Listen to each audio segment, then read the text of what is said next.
ఇప్పుడు ముందుగా చరిక మహేష్ కేటీఆర్ గారి యొక్క నాయకత్వంపై నమ్మకంతో ఈరోజు పార్టీలో చేరడానికి విచ్చేసినటువంటి వారికి హృదయపూర్వకంగా స్వాగతం. అదేవిధంగా వరుణ్ రెడ్డి గారు ఎక్కడున్నారు,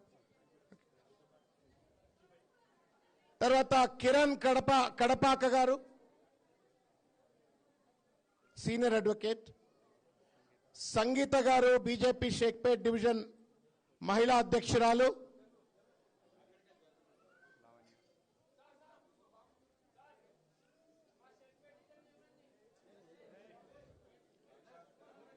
బీజేపీ మహిళా సెక్రటరీ లావణ్య గారు, కె గోవర్ధన్ రెడ్డి గారు బీజేపీ జనరల్ సెక్రటరీ,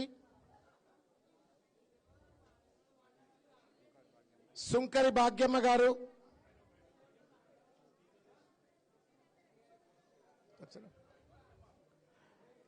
హృదయపూర్వకంగా ఒక్కసారి చప్పట్లతో తమ్ముడు మహేష్ ను సాదరంగా కేటీఆర్ గారు ఆహ్వానించి పార్టీలో చేర్చుకున్న ఈ సందర్భంగా గట్టిగా ఒక్కసారి జై తెలంగాణ, జై తెలంగాణ.